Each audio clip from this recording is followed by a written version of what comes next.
international students are marching in protest against the BC government's changes in the provincial nominee program. I'm not saying that we will not get a job offer, or I'm not saying that we will not pass the English test, but we are saying that the policy is changed for the students already here.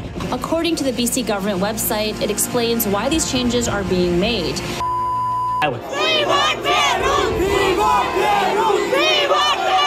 They feel that the PEI government has, without notice, robbed them of a chance at permanent residency in Canada.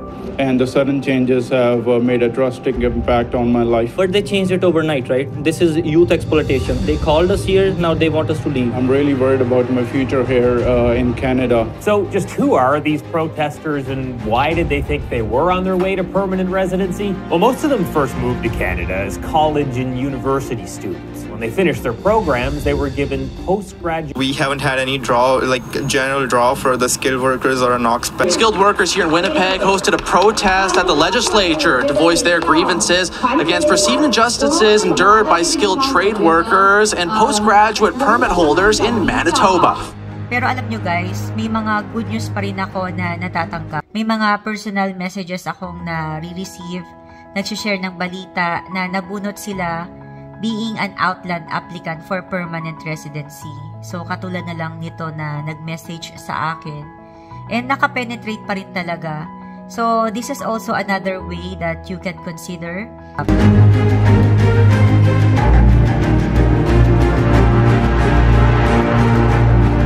Hi guys! Welcome back to our channel. And kakatapos lang ng aking naging interview sa Spot Pinoy. And thank you kala Miss Ina and Mr. Mark and Mr. Rice for inviting me sa Spot Pinoy. So, ayun po, panoorin po natin. And pasensya na, talagang kinakabahan din ako. First time ko na ma-interview. Sa mga nakarang araw, madalas po akong nakaka-encounter ng mga pagwewelga dito sa Canada sa iba't ibang mga provinces. So, I found out na ito ay mga international student, na graduate na, and malapit nang mapaso ang kanilang status. Nangangamba sila sa kanilang permanent residency application. Panoorin naman po natin ang kanilang mga pagbibigay ng saloobin sa immigration ng Canada and mapakinggan natin mismo ang kanilang mga hinaing. Hundreds of international students are marching in protest against the BC government's changes in the provincial nominee program. The BC government announced on Tuesday that starting next January, changes to the BC PNP will demand an increase in English proficiency. And upon graduation, master's students will need to secure a full-time job in a skilled occupation on a minimum one-year contract before they can apply for permanent residency. Protesters say this will make it harder for graduates to start their lives in BC. Everything changes over one night.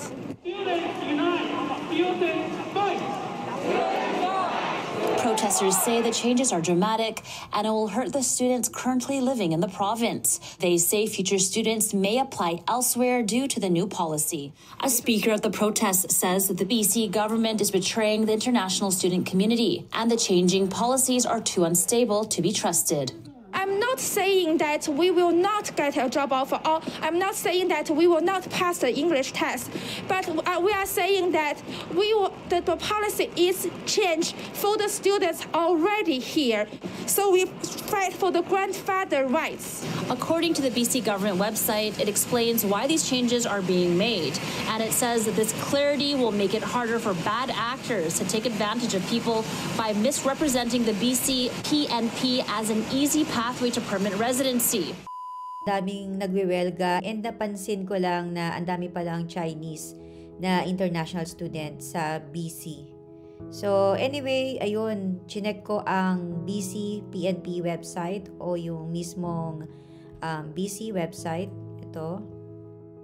Kaya maganda talaga din na magbasa-basa sa mga PNP website, especially kung paplano po kayo na mag-student. Number one talaga na preparation actually ay magbasa sa website ng inyong target province para magka-idea na kayo doon ng patungkol sa immigration. And actually, maraming substantial na mababasa sa mga PNP website. Yun talaga actually yung mga nasa priority list na dapat gawin sa preparation. So, ayun po, chinek ko, banda dito sa baba ay merong update, March 19, 2024. Updates coming to the British Columbia Provincial Nominee Program or BCPNP.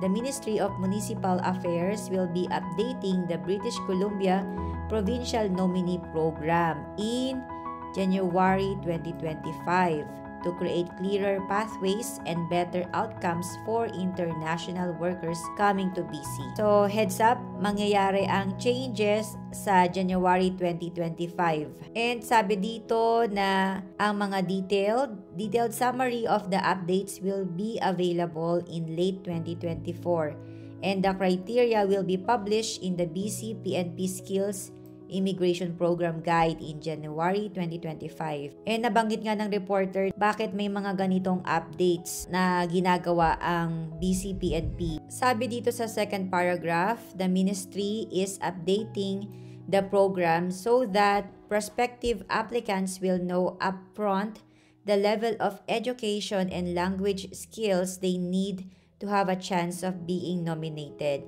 This clarity will make it harder for bad actors to take advantage of people by misrepresenting the BCPNP as an easy pathway to permanent residency. With a limited number of BCPNP nominations available each year, meaning the minimum program requirements does not guarantee that people will be invited to apply. So, basahin na lang po natin ang buong detalye.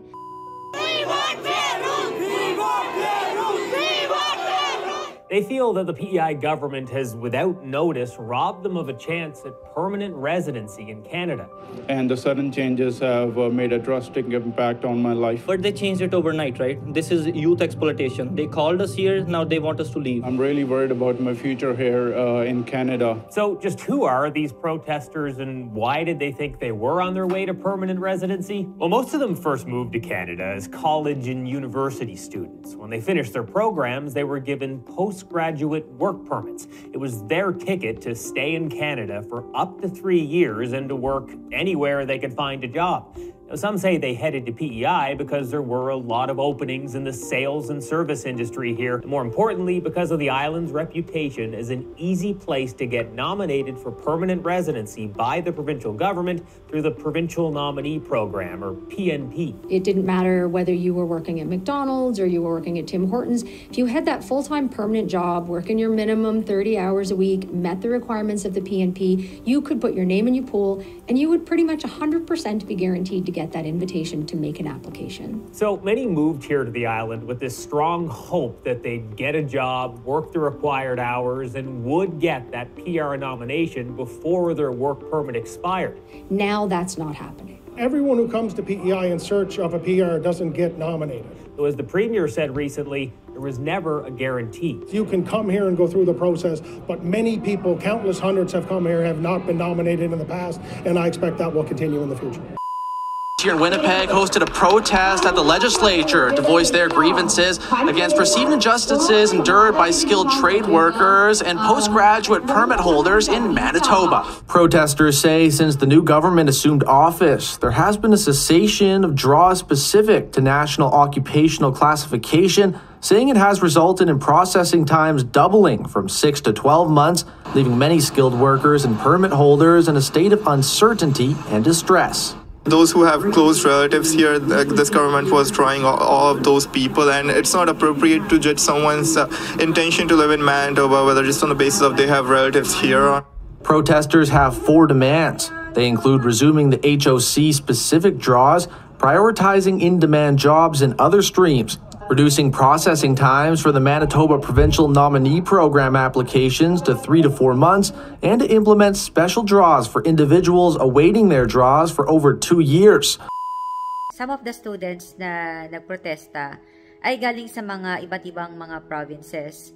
So before, nung student din kami, naririnig ko na mga diskarte na kung hindi maka-PR sa province kung saan ka nag-aral, pwede mong i-penetrate yung mga Atlantic provinces, yung mga smaller provinces, kasi kilala na mas madaling ma-PR sa mga ganong klase ng provinces. Unlike sa mga bigger cities or bigger provinces like Ontario, BC, which is tight ang competition ng permanent residency. So, ang daming gumawa ng ganong plano since ganon nga ang naging way ng iba, and may mga na-PR din naman talaga after nilang lumipat ng Atlantic provinces, meron din talaga.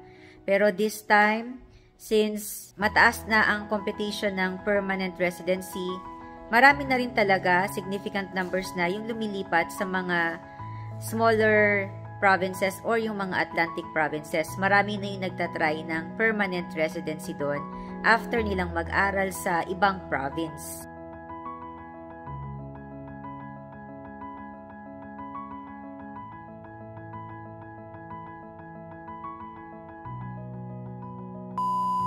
Isa rin sa hinaing ng mga students yung pagbabago ng mga pulisiya ng mga provinces.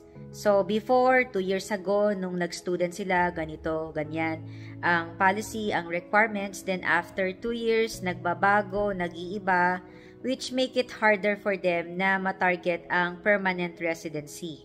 Sa panahon ngayon, talagang very tight ang permanent residency since mababasa natin na significant numbers yung mga nag-a-apply ng permanent residency and limited lang ang mga provincial nominations na pwedeng ibigay.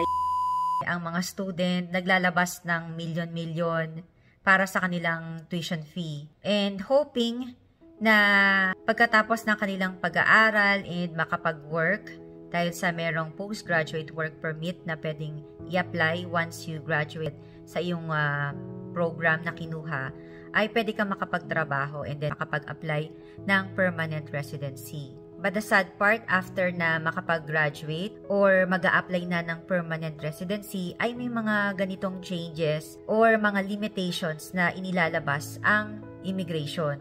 So, dun nanggagaling din yung mga ibang student. And natatakot sila, next thing to happen ay aalis na sila ng Canada.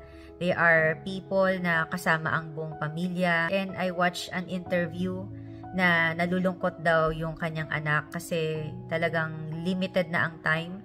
1 month na lang ata sila dito at talagang wala pang kasiguraduhan dahil sa hindi pa gumagalaw ang kanilang PR application. Hindi pa sila nadodraw at nalulungkot yung mga bata na kailangan nilang umalis din sa Canada. And also, the sad thing is, ilang beses ko na rin narinig to and napakinggan ko na rin to mismo kay Mark Miller na being an international student ay there is no promise of permanent residency or walang kasiguraduhan na kapag nag-student ka ay magiging permanent resident ka eventually.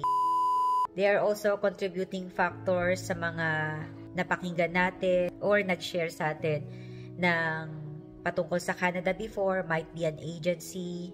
May mga naglalabasan kasi dati na mag-aral ka sa Canada and then after noon makakapag-apply ka na ng permanent residency. Which is the real scenario, ang pagiging student ay sugal. Talagang there is no promise na magiging permanent resident at the end of the day or at the end of your permit. So, nakadepende pa rin sa ating profile and may mga requirements na kailangan natin ma-meet.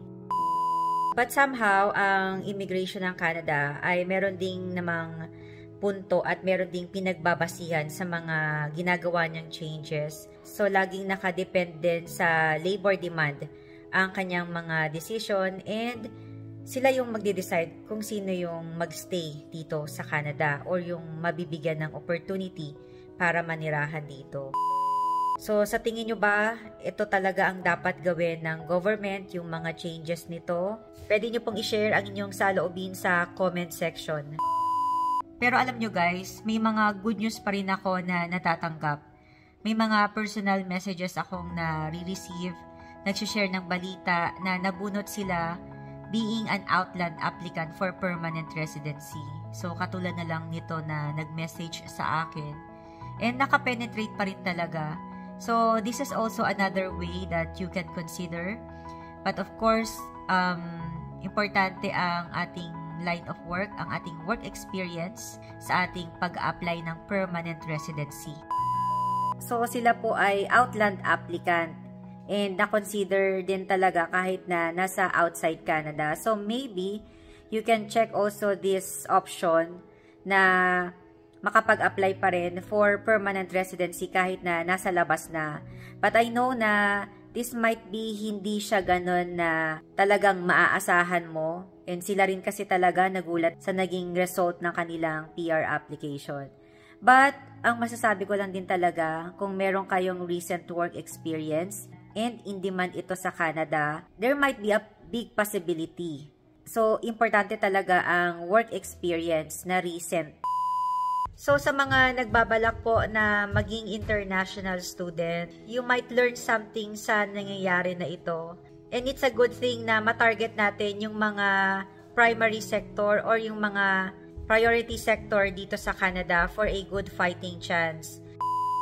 So, ayan guys, thank you for watching this video. Please consider subscribing. We feature videos about student process, work permit, visitors visa application, PR, immigration topics, and life here in Canada. Take care. I'll see you again. Bye for now.